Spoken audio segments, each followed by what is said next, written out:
Okay, good morning. If everybody can hear clearly, we'll start with a motivation with the prayers that we normally do. So if Steph can share the screen, that'd be great.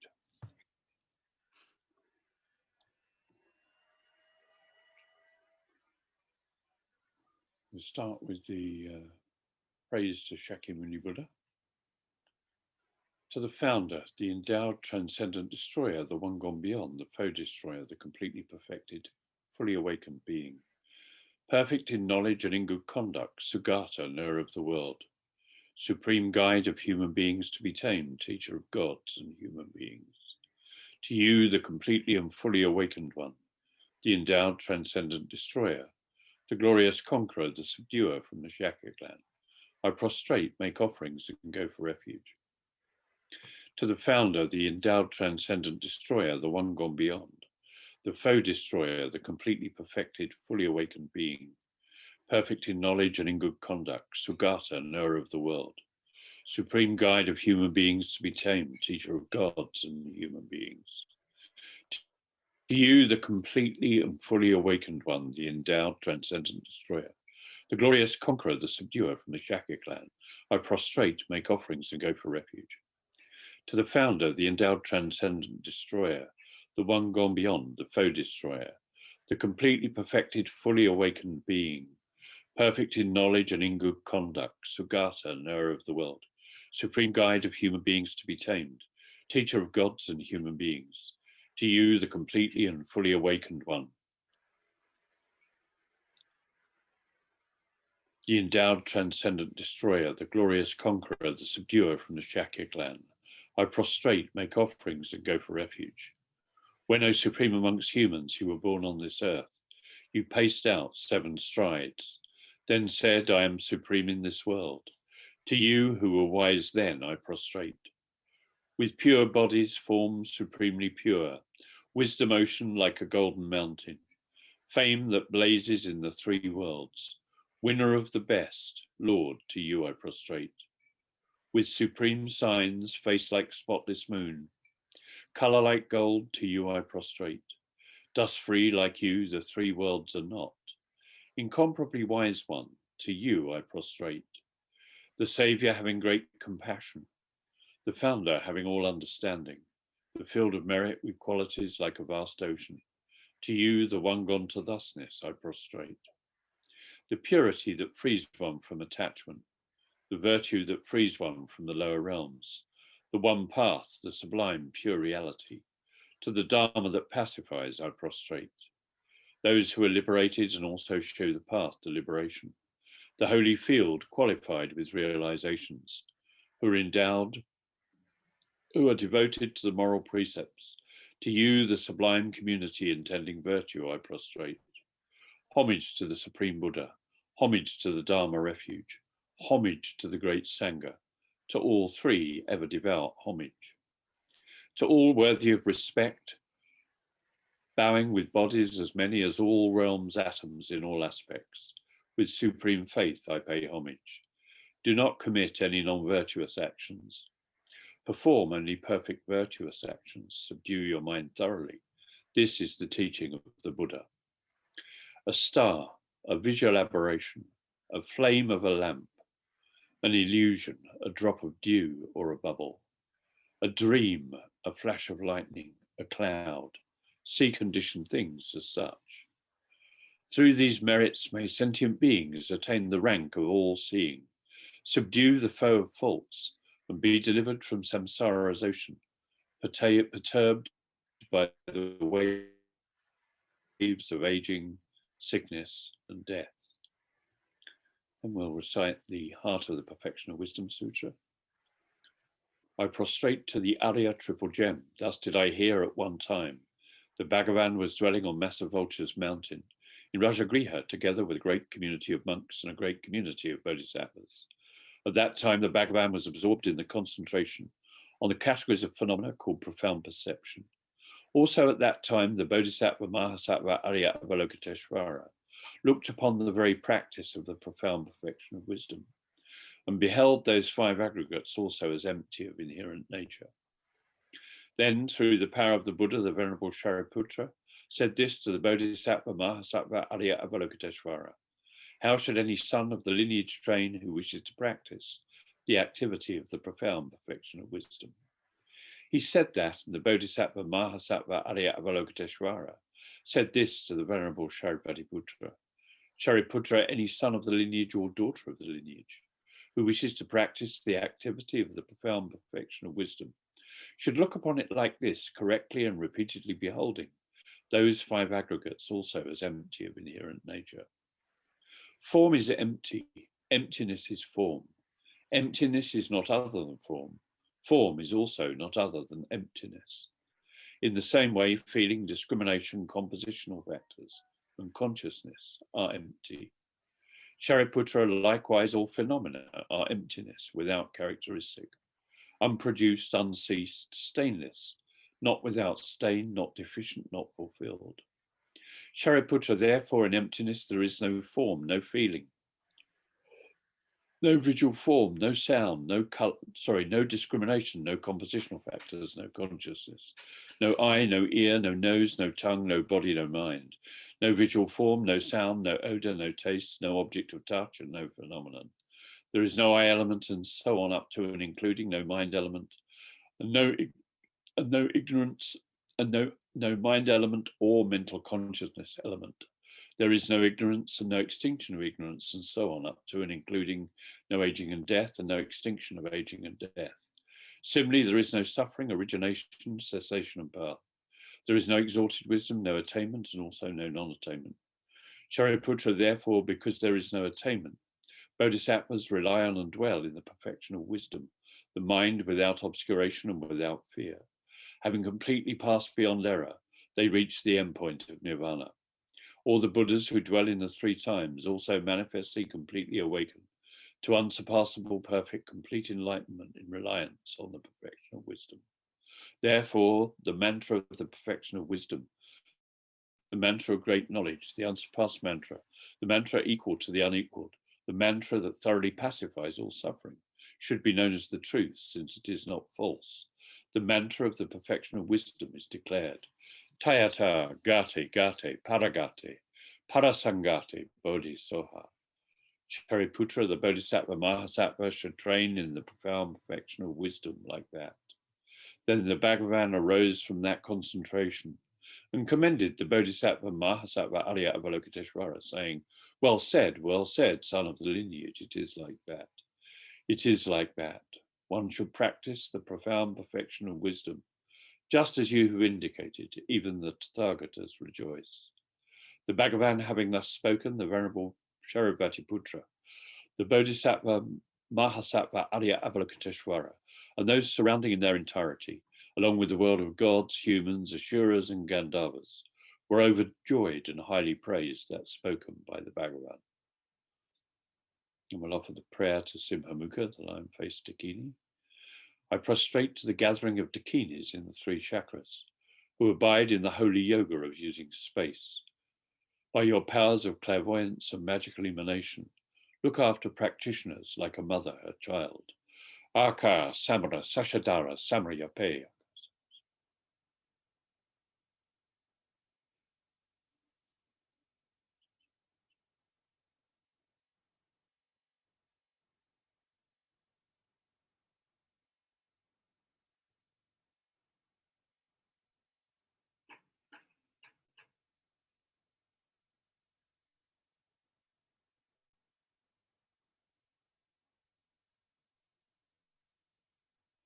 Aka, Samara, Sashadara, Samrayape, Tayata, Gate, Gate, Paragate, Parasangate, Bodhi, Soha.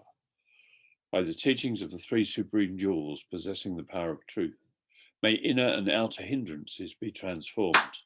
May they be dispelled. May they be pacified. Shintim, Kuru, Yesoha. May all negative forces opposed to the Dharma be completely pacified. May the host of 80,000 obstacles be pacified. May we be separated from problems and harmful conditions to Dharma. May all enjoyments be in accord with the Dharma, and may there be auspiciousness and perfect happiness here, right now. And again, we look at the foundation of all good qualities as a kind of a Glance meditation on the principal points of the Lam Rim or graduated path. The foundation of all good qualities is the kind and perfect pure Guru. Correct devotion to him is the root of the path. Clearly seeing this and applying great effort, please bless me to rely upon him with great respect, understanding that the precious freedom of this rebirth is found only once. It's greatly meaningful and difficult to find again. Please bless me to generate the mind that unceasingly day and night takes its essence. This life is impermanent as a water bubble. Remember how quickly it decays and death comes. After death, just like a shadow follows the body, the results of black and white karma follow. Finding firm and definite conviction in this, please bless me always to be careful, to abandon even the slightest negativities and accomplish all virtuous deeds. Seeing samsaric pleasures is the door to all suffering. They are uncertain and cannot be relied upon. Recognizing these shortcomings, please bless me to generate the strong wish for the bliss of liberation. Led by this pure thought, mindfulness, alertness, and great caution arise. The root of the teachings is keeping the pratimoksha vows. Please bless me to accomplish this essential practice. Just as I have fallen into the sea of samsara, so have all mother migratory beings. Bless me to see this, train in supreme bodhicitta, and bear the responsibility of freeing migratory beings. Even if I develop only bodhicitta but don't practice the three types of morality, I will not achieve enlightenment.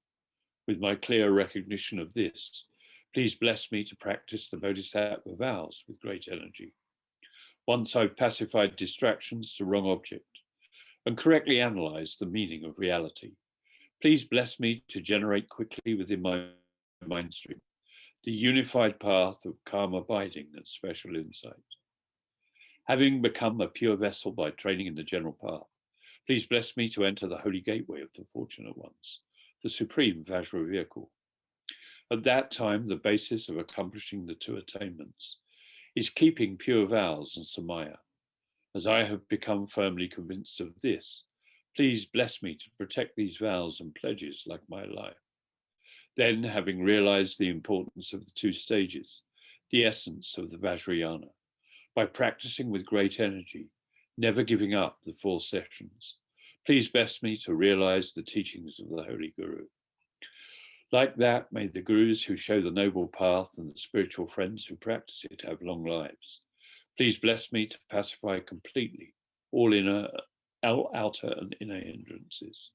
In all my lives, never separated from perfect Gurus, may I enjoy the magnificent Dharma.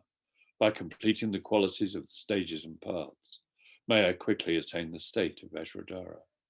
This ground anointed with perfect, I'm going to do the short mandala offering in Tibetan.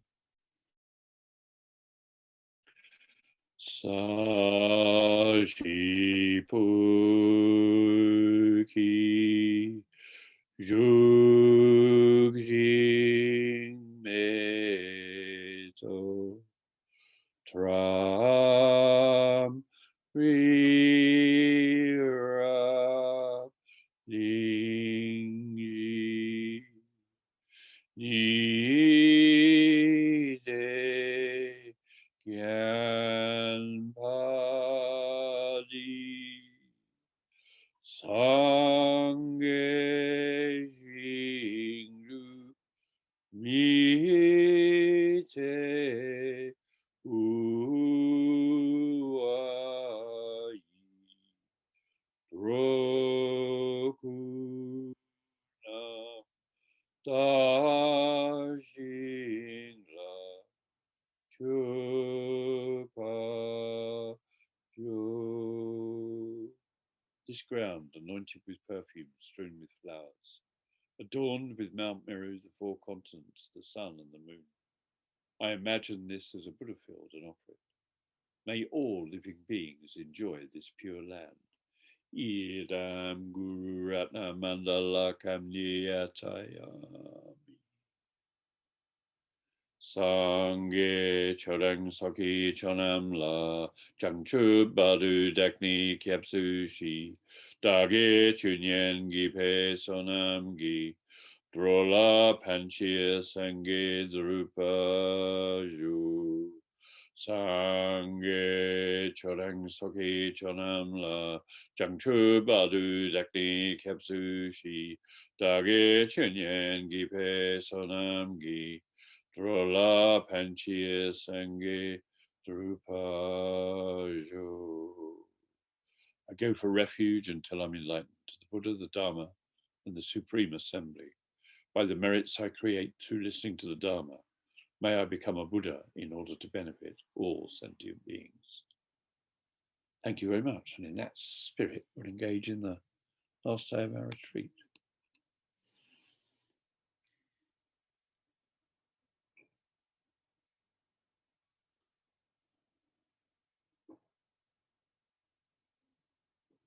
Okay.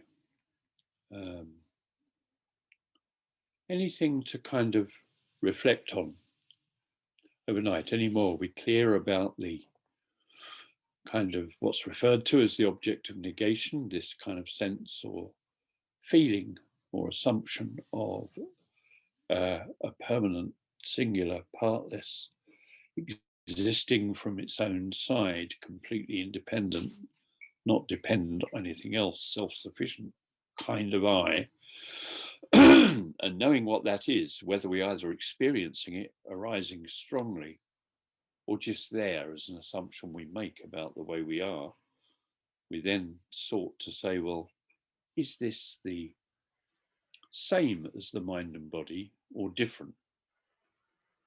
And pursuing that kind of thought based upon the logic of a thing either being the same as itself or different.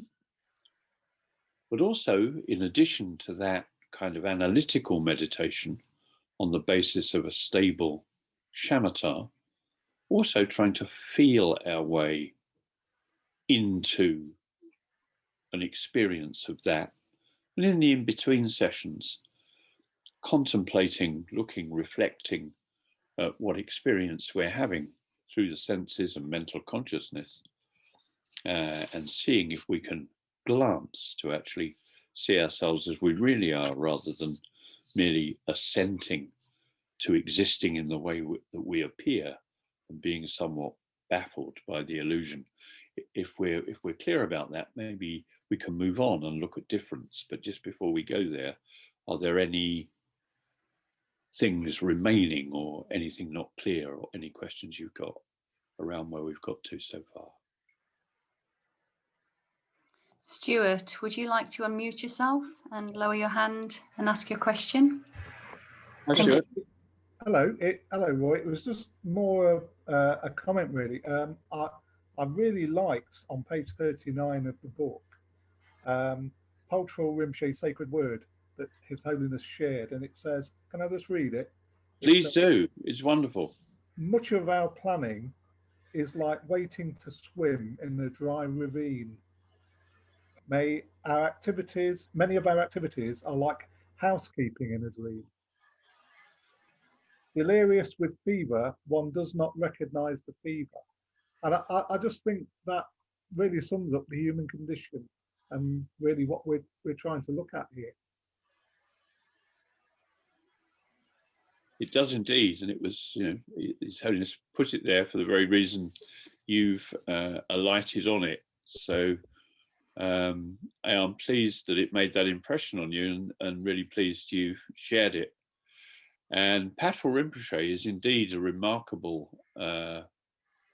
teacher, scholar, practitioner. There's very good biography of his life available. And in the Nyingma tradition, it's probably currently the kind of favorite go-to place for preliminary practices. It's a book of his called The Words of My Perfect Teacher by Patrol Rinpoche. Really worth a read. It's quite remarkable and a really, really inspiring life. But yeah, that's thanks very much for sharing that one. Anybody else?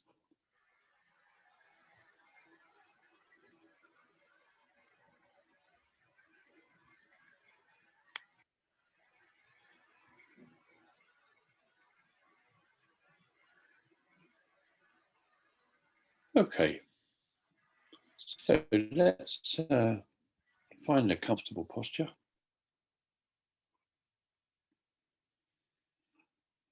Bring our attention to the gates of the senses, what we can see, what we can hear, what we can smell, any residual tastes, and the big one, the totality of felt, somatic, physical sensations here and now in the body, in this posture.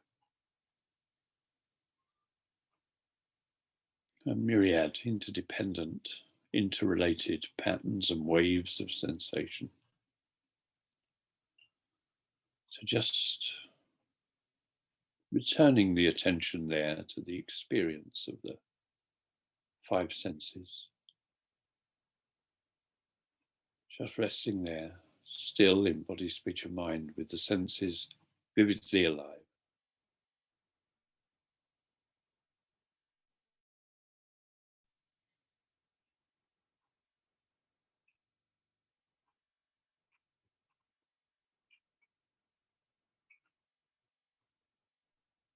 And just check out whatever we find in the sphere of mental consciousness, like a sixth sense, just expanding the scope of the attention to pick up whatever we find there. Big background emotions, positive, negative, and neutral, kind of involuntary processing, background chatter, commentary, conversations with ourselves, memories, mental images, daydreams, whatever it is. Or maybe just the still empty space of the mind itself. Then radically simplify, drop down into the body, not blocking anything else out, not suppressing anything, not trying to exclude anything, not chasing after or indulging anything. If you become identified with your experience, just recognizing that and bringing the attention back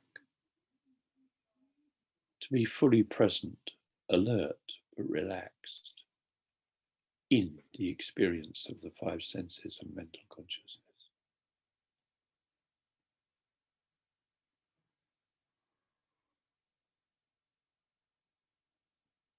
Then highlighting the felt somatic sensations of the body,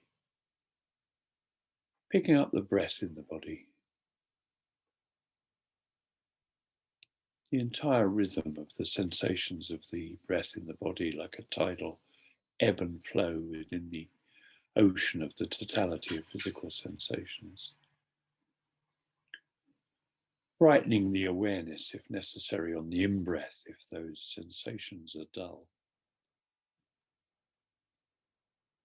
And using the out-breath like a sigh to let go of anything we may be holding on to, physically, mentally, or emotionally.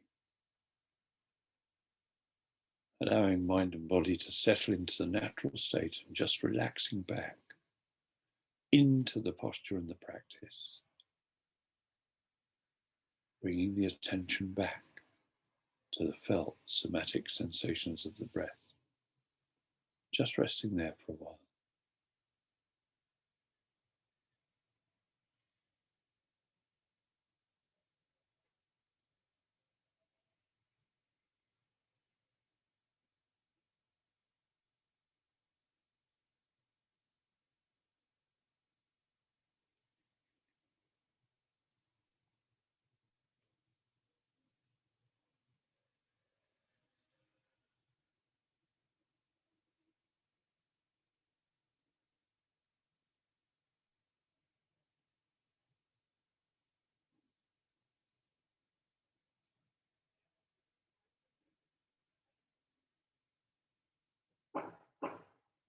Then when you've got some attentional balance and stability, leave everything else the same, but just let go of the breath as the anchor for your attention. Just rest, single-pointed, clear, undistracted, unmoving, open to whatever arises in the vast field of awareness, resting back into it.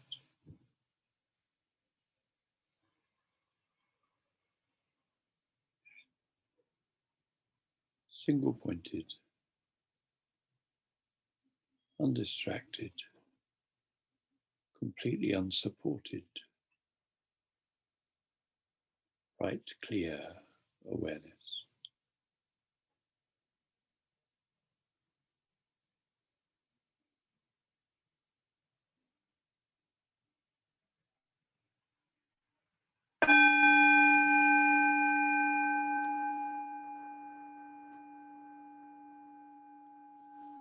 In that quieter space,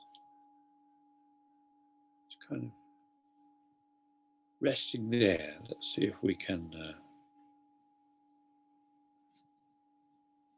do a little reflection. Enter the fourth step. Consider what difference might be. If we've analysed what it might be in terms of what are the consequences that follow if the reified I is the same as mind and body. Now we're going to look at difference. And we'll look at difference here by first quoting. It's another one that is Holiness uses at this stage in the book. Just as it is known that an image of one's face is seen depending upon a mirror, but does not really exist as a face, so the conception of I exists, dependent on mind and body. But like the image of a face, the I does not at all exist as its own reality. It's another verse from Nagarjuna's precious garland of advice. I'll just read it once more for you. Just as it is known that an image of one's face is seen depending on a mirror, but does not really exist as a face, so the conception of I exists, dependent on mind and body. But like the image of a face, the I does not at all exist in its own reality.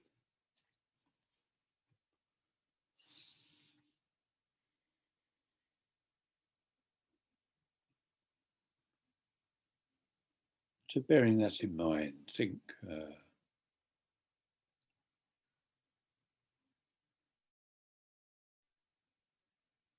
mental and physical things and events are often called compound phenomena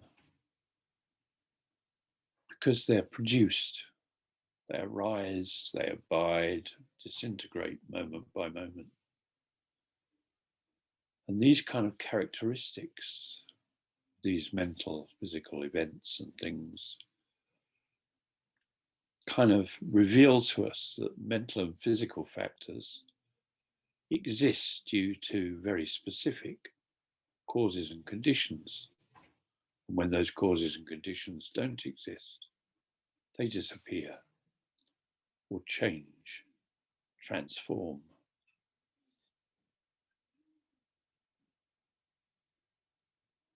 And if the I, this reified assumption or sense of I, and the whole range of impermanent phenomena were different, if they were different from the mind and body and everything else, then the I would absurdly not have those same correct characteristics. We can look to what Chandrakirti had to say about this. He said, if the self is asserted to be different from the body and mind, then just as the consciousness is different from body, the self would be established as having a character entirely different from the mind and body.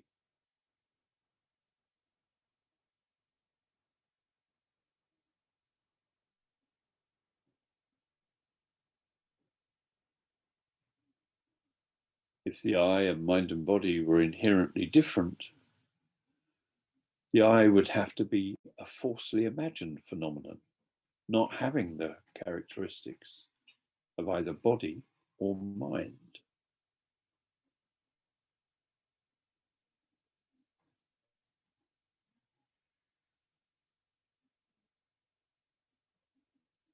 That is indeed the one we think exists if we assume that it exists in the way that it appears, but that one is a complete figment of the imagination. So when we search for the inherently existing I, you would have to come up with something separate from mind and body. And we can't, because the I is really only perceived or experienced by us in the context of mind and body, being psychophysical organisms, if you like. Again, we can look to Chandrakirti here. There is no self other than the mind-body complex, because apart from the mind-body complex, its conception does not exist.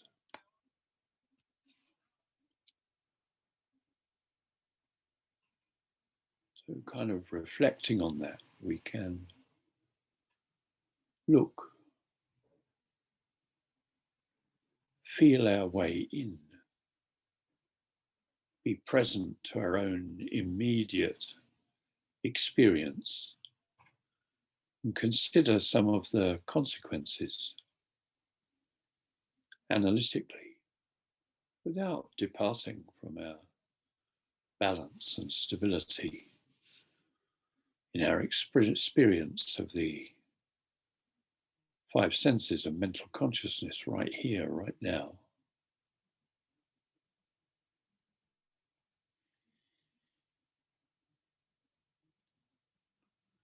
The first consequence would be, as if they were different, the I and mind and body would have to be completely separate.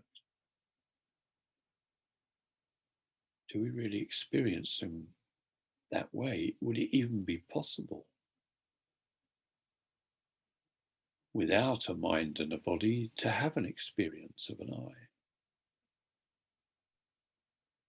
To experience the appearance of it in the way that it appears?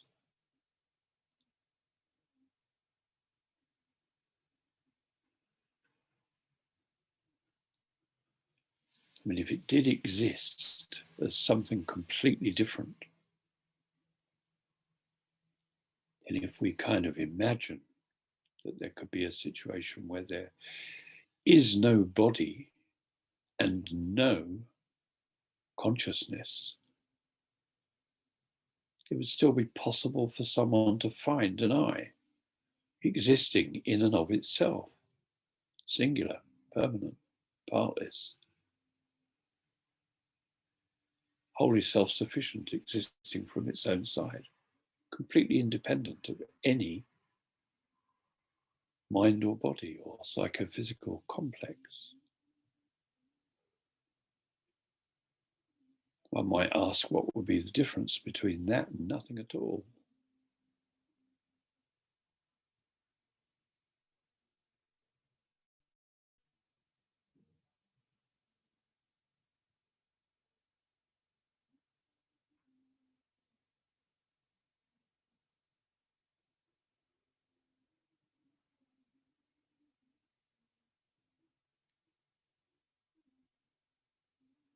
We know from our experience that the sense of I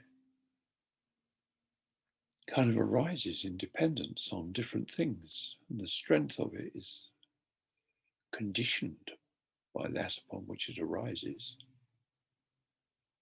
It's there for a while and then disintegrates. arises again when there are certain causes and conditions. But if it was something completely different than mind and body, it wouldn't have these characteristics at all, which is rather absurd.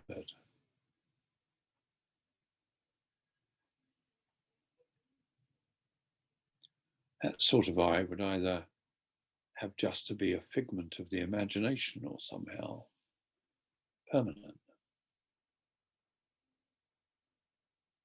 Kind of absurdly, that kind of I couldn't have any physical or mental characteristics. Let's just reflect on that. You can turn those main points of reasoning over in your mind, or just feel your way into what it means. You've heard it, so present in your own experience now. Just rest, alert, single-pointed, mindful, undistracted. Come back there.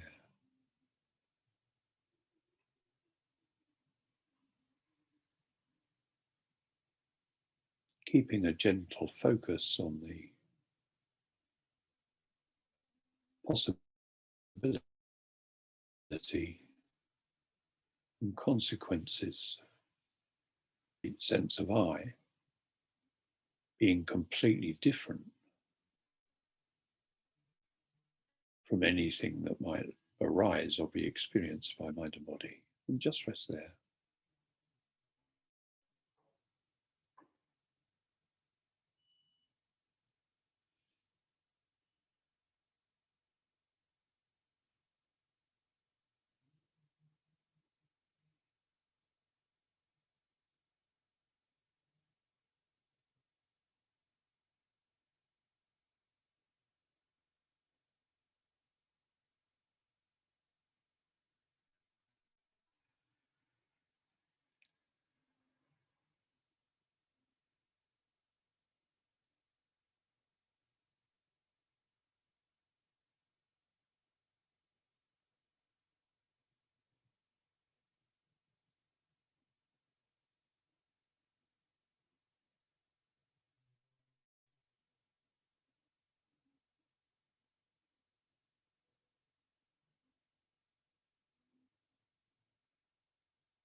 Now just let go of any conceptual activity of analysis or trying to feel your way into your own experience, and just let go completely and rest in unsupported, choiceless open awareness, just present to whatever arises moment by moment. In our experience of the five senses of mental consciousness, not trying to do anything but return the attention back to our experience, if distracted, moment by moment. Just rest there, still in body, speech, and mind, with the senses vividly alive.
And when you hear the gong struck, just let go completely. Relax, don't try to meditate or not meditate.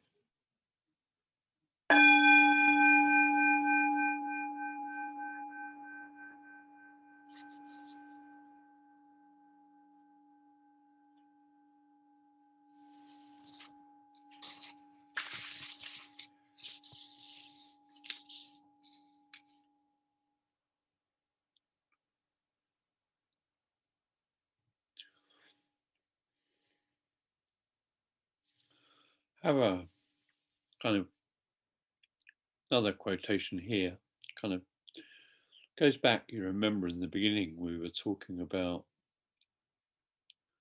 the famous teaching of the Buddha to Bahia.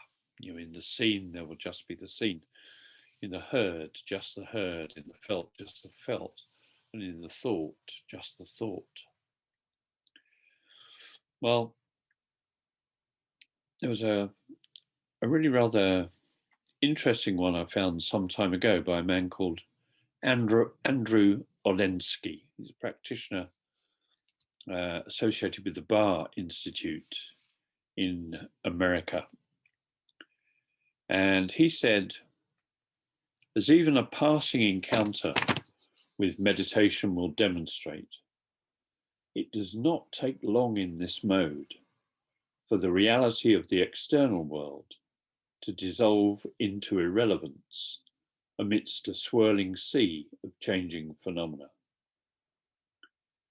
The appearances are so apparently real insofar as they arise and pass away with such astonishing immediacy that the question of whether or not they are really real becomes a mere conceptual curiosity, more distracting than real.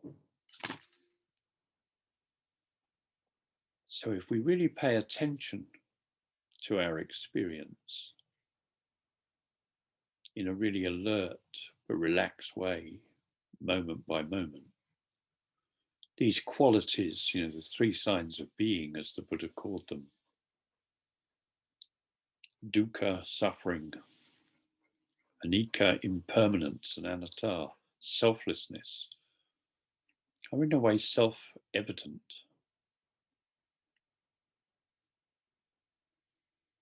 But it's also good to bring the mind to bear because of its kind of habitually ingrained nature, the way we project, the way we're conditioned, and the way we habitually are, to attribute things, a quality or a reality that leads us to believe that they exist in the way they appear, when in actual fact they don't.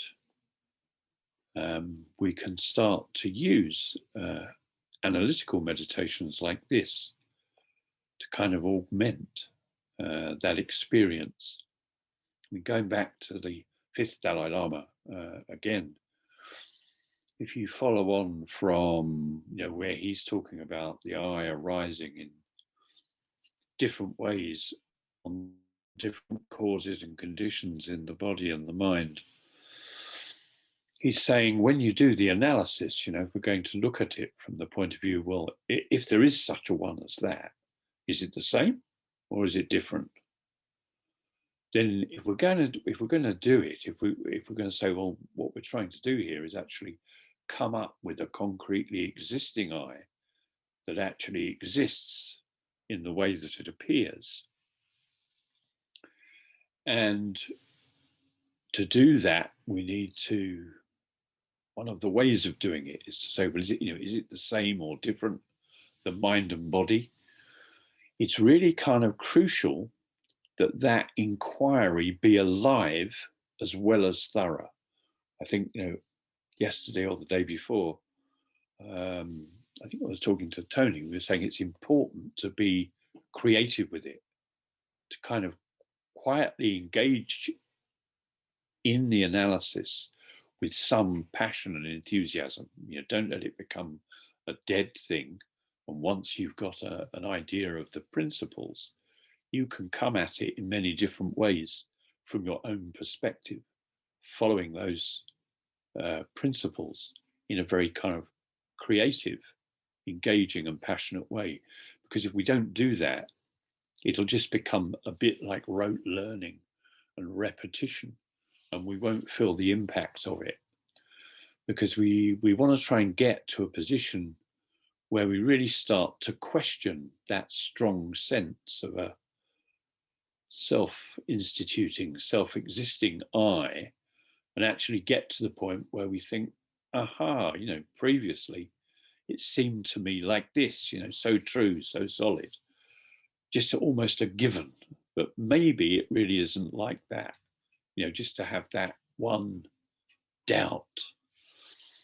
And then as you kind of examine and analyze further, you become more and more convinced, you develop a conviction, which is not just something superficial, parroted words, or something learned intellectually or by rote, but because of that imprint, it starts to come from the depths of your own experience.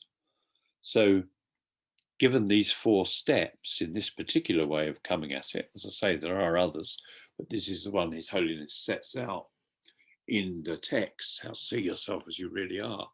You need to kind of find time regularly to make sessions, and even if you don't decide to do it every day, well, maybe at least once a week, or maybe at least even once or twice a month, over a long period of time. And now and again, read a little around it. And also, as we're going about our ordinary everyday lives, if there's a chance to sort of be reminded, recognize and check it out, then it's worth kind of repeatedly reviewing those 4 steps, digging into them, enriching them, bringing your own study, observation, contemplation and meditation to it. Observing and studying when you're not meditating, keep glancing and thinking about it, checking it out. As I think, as Judy said also, there are many levels. There are coarser and more subtle levels of this sense of an inherently existing I. So any opportunity we can take to peel it back, see it for what it is, then that's the way that we make the analysis effective. And whether that's as we're going about our business or being effective actually in the formal meditation session, we really do kind of need to pass beyond the mere words and gain a conviction that although it appears so concretely, it doesn't really exist in that way. And also to bear in mind, this is not about inculcating or accepting another belief about ourselves. The belief about ourselves that we do have this inherently existing I is already a huge problem. We want to get through the appearance, see it for what it is. And the goal here is a direct realization of the way things are, not just swapping one belief about ourselves for another, but to actually, by being present to our own experience, to realize the truth of that and have that direct realization of the way we and all things are, rather than it just becoming, a learned system or another belief system. So I think His Holiness in the text itself actually says something to the effect that the realization is the imprint of extended analysis. It's a kind of a decision from within our own awareness at the deepest level, that this sort of inherently existing I really doesn't exist. But it is kind of a fairly deep-rooted belief. and perception about ourselves. So there will be over time quite a lot of resistance to letting go of it. We too easily sink back into our habitual frames of reference and conceptual frameworks, understandings and experience.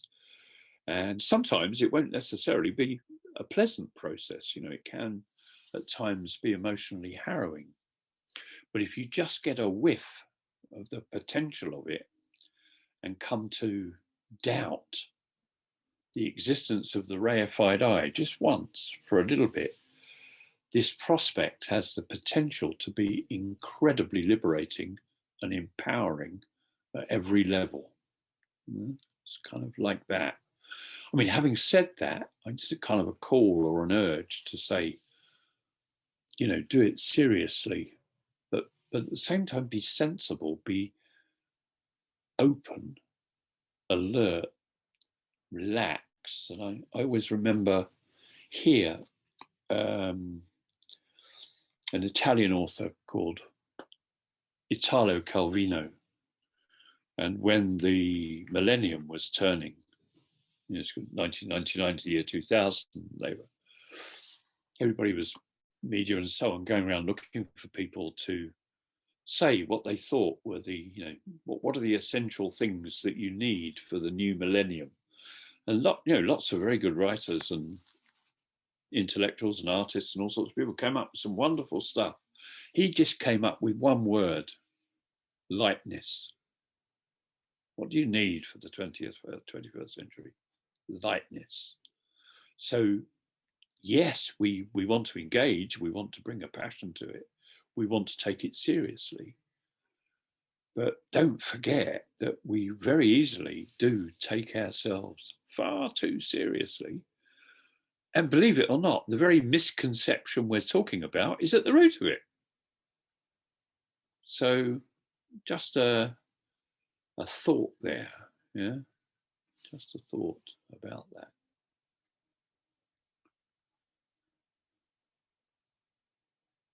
There's a quote again from His Holiness's book, which is worth it. If I can get in here quickly enough and see it, I want to go to page 175. Let's see if I can go there quickly.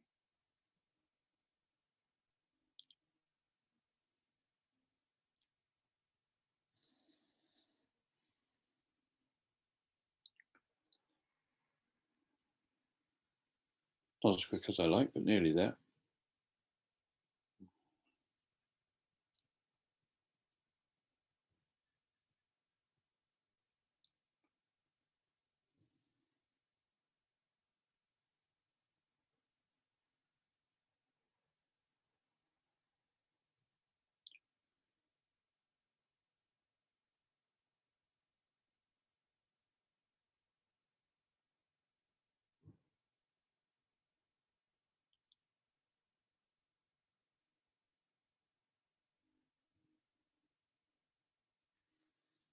And this one, so it's on page 175 at the beginning of his page 19.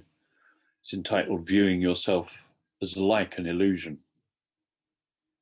Like a magician's illusions, dreams and a moon reflected in water, all beings and their environments are empty of inherent existence. Though not solidly existence, all these appear like bubbles coming forth in water. Gung Tang.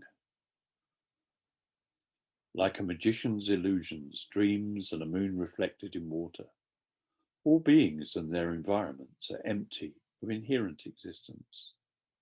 Though not solidly existence, all these appear like bubbles coming forth in water.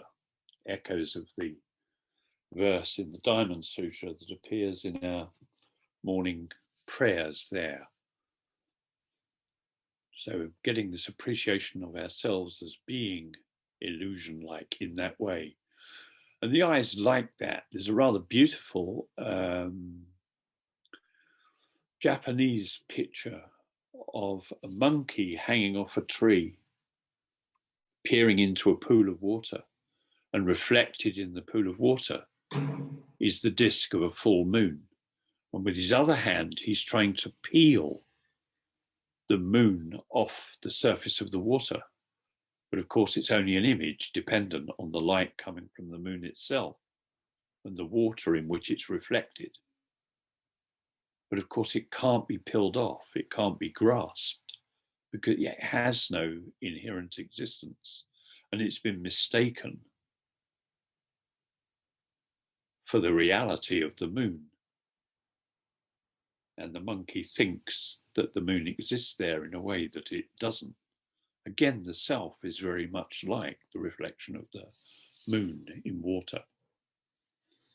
So as a result of kind of investigating ourselves and other phenomena, we can get to know, or at least suspect, that they appear to exist inherently, but are actually empty of any inherent existence, that they don't exist in the way that they appear to us. And that both we and all appearances are like an illusion conjured by a magician that doesn't exist quite in the way that it seems to. And examples of illusions, reflections, images, and mirages are used throughout the Buddhist tradition to provide a rough idea of the kind of conflict or tension between appearances and reality. But the realization, going back to our beginning quote, the Nagarjuna's quote of the face in the mirror, the realization that the face in the mirror is not a face doesn't yet constitute a realization of the emptiness of the mirror image itself. So even with this knowledge, we still mistake a mirror image as inherently existent. See, there's another layer there. So to view ourselves like illusions kind of requires two things. One is the false appearance of objects as inherently existent, and an understanding that we, or who, or what we're ever considering, doesn't exist in the way it appears. Although after meditation and reflection, we and phenomena still appear to exist inherently, the power of our previous understanding kind of opens the way for us to recognize that all phenomena, including ourselves, are illusion-like in that they appear to exist in a way that they do not. There's another kind of one I remember from the Buddha in the Pali Canon that says, all things have the aspect of falsity, deceptiveness. And it's this falsity and deceptive in the sense we're gulled into thinking that they exist in a way that they don't. There are kind of many discrepancies between the way things can appear and the way they actually are. And something that's impermanent can appear impermanent. Sources of pain can appear to be sources of pleasure, but in the end, they're not. I mean, we've all been there where we think, this is something we really want. It's going to be really pleasurable. And maybe it is for a fleeting moment. But then eventually that which we thought to be a source of pleasure turned out to be a source of pain. I mean, it's the second level of suffering as understood by the Buddha in the First Noble Truth. It's the suffering of change. So what will eventually lead to suffering is not seen for what it really is, but it's kind of mistaken as a way to happiness. And although we kind of want happiness, we don't know how to achieve it. And although we don't want pain, because we misunderstand the cause of it, this taking things to exist in the way that they don't, we end up working very hard at creating the causes for it.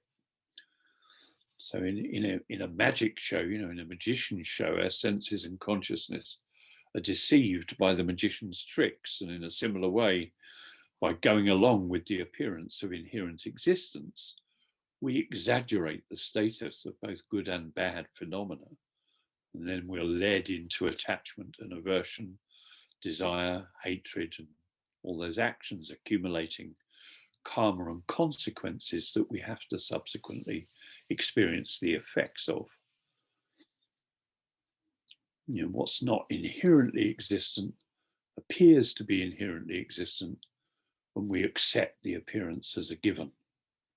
So seeing ourselves, people and things as existing like illusions helps to kind of reduce the negative, unfavorable emotions because they stem from our exaggeration, superimposing qualities, good or bad things, on things and ourselves way beyond any warrant or any sort of reality that they actually have.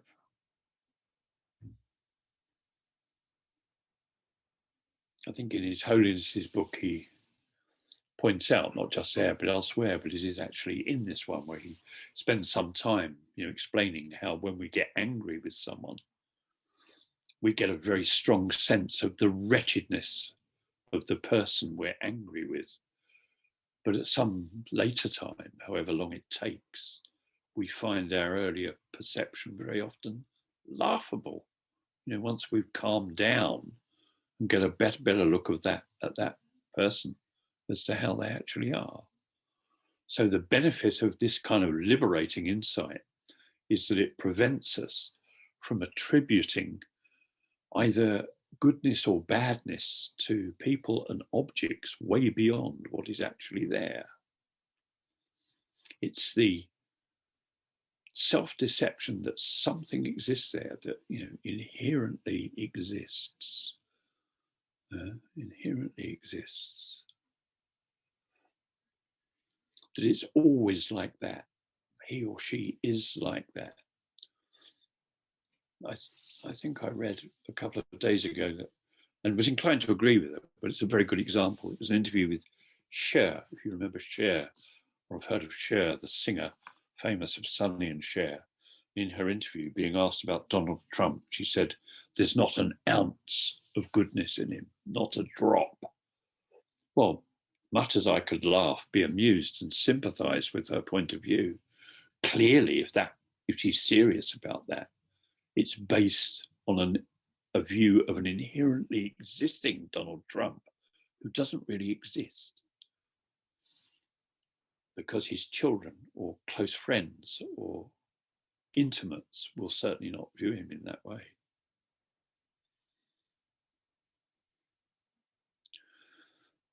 So this is the benefit of being able to have that sort of liberating insight. It kind of undermines self-deception, and the undermining of self-deception makes it possible to reduce and diminish the power of attachment and aversion, desire and hatred, since those emotions are built on these exaggerations, if you like.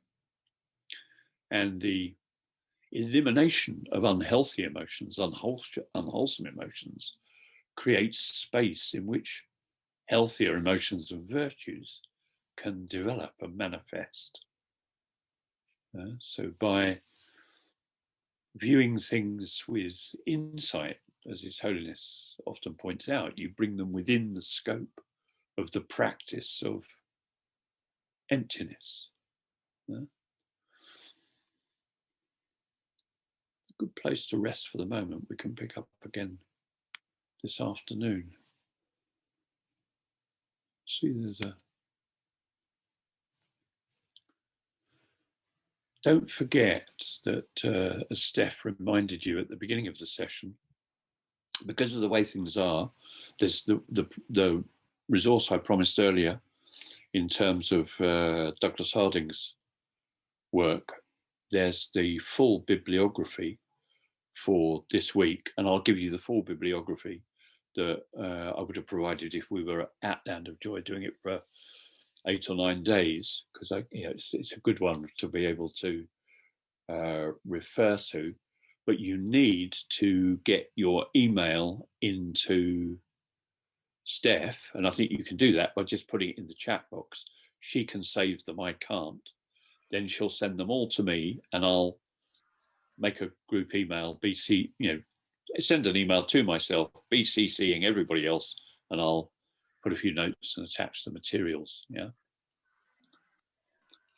Thanks, Roy. That's great. I think most people and have. I see I've got a couple of one-to-one questions, so I'll use the receipt of the emails to deal with those as well. Yeah. Okay.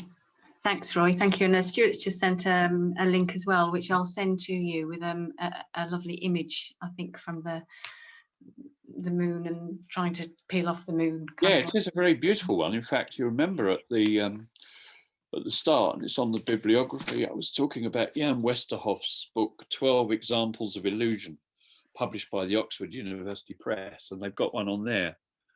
But there he is. There's the monkey hanging off the tree, trying to reach down to peel off the image of the moon. Mm. There's another beautiful one from the Kagyu tradition, which is, people seeing the moon reflected so perfectly in the water at night that they thought they'd get a fishing net and try to cast it and catch the moon in the water. But of course, it's a category mistake. It's appearing in a way that it doesn't actually exist. It sounds rather ridiculous, doesn't it? Sort of somebody going with a net to get it out. Well, whether anybody was stupid enough to do that, we don't know, but it highlights so well exactly how we try to grasp onto or get at our sense of self and inherent existence in a rather beautiful and light-hearted, but nonetheless quite serious way. So yeah, it's a wonderful image. It's beautiful. That one's on the list. Shall we do the dedication prayers? Yeah. And then we'll meet again this afternoon at 3. And in the meantime, continue to use your sessions as you wish, alternating between the cultivation of the shamatha, the use of the 4 steps of the analytical meditation, and just as you're going about, trying to remember, be present as much as possible, and then just glance at what's really there. Jang Chub Sem Chorin Bushe Ma Kyu Panam Kirgujing Kirpanyampa Me Payang Gong Ne Gong Lu Pelwa Jo Tonyi Tawa Rinpoche Ma Kye Panam Kirgujing Kirpa Nyampa Mepa Yang Gongne Pelwa Jo. May the precious jewel bodhicitta, not yet born, arise, and may that not arisen, not decline, but increase more and more. May the precious view of emptiness, not yet born, arise. May that arisen, not decline, but increase more and more. Thank you very much. Much look forward to seeing you back at 3 o'clock. And if you haven't got your email in there and want to receive the materials, don't forget to do so. Thanks very much.